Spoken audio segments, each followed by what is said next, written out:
Hello everyone, welcome to the presentation on National Curriculum Framework 2005.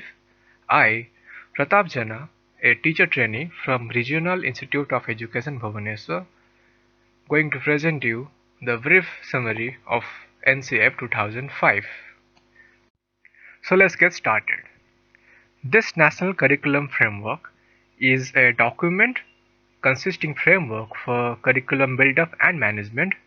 This framework is suggestive in nature, provides guideline, and is the only NCF which is constructivist in nature.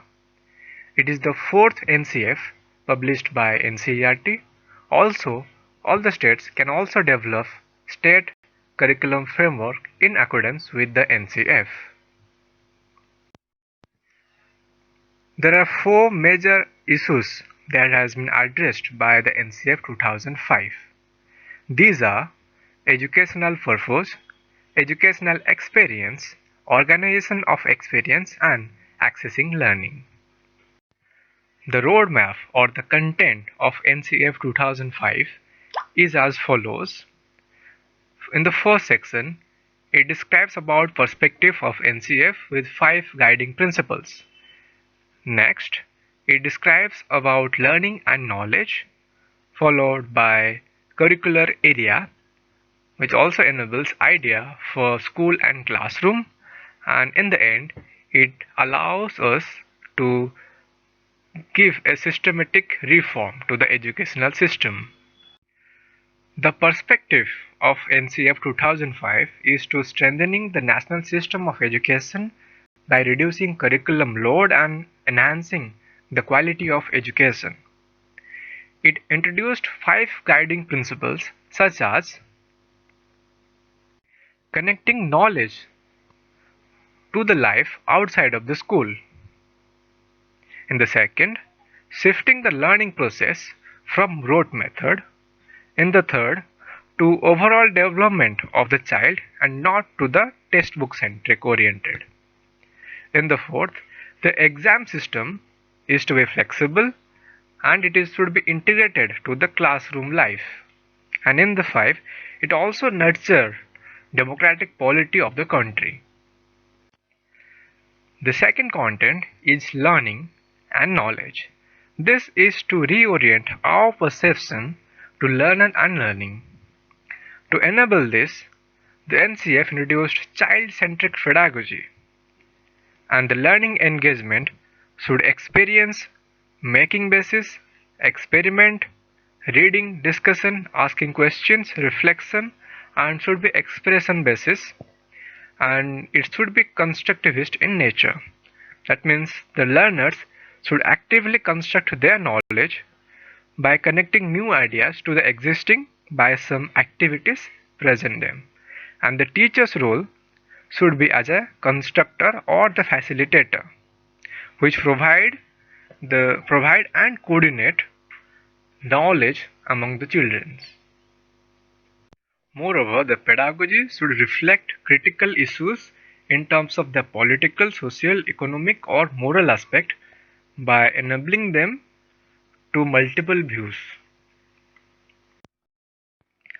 The third content is the curricular area, which focuses on multilingual education in which 3 languages are to be studied, out of which one is the compulsory mother tongue. The teaching learning approach should be STEM oriented, which also enabled in the NEP 2020. This is as mathematics is the subject to create critical and problem solving capacities.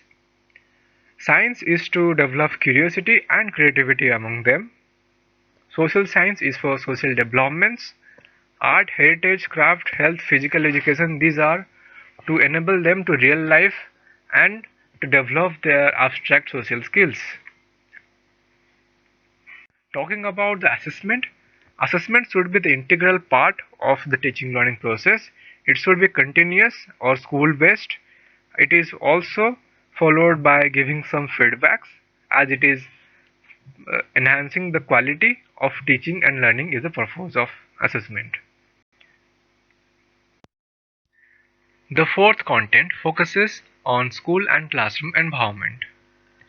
The school and classroom environment should be practical, full of colors.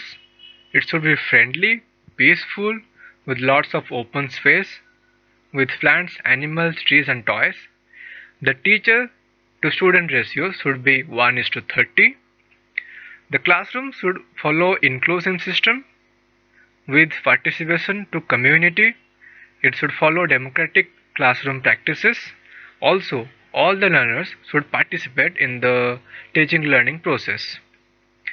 Talking about the textbook should be written carefully, edited, tested for the practical life of the children. The writer should focus on concept and working principles of the textbook. This textbook should relate practical life into the learner's thinking. The fifth content of NCF is the systemic reforms. Some of them are as encouraging community participation for enhancing quality and accountability of the teachers.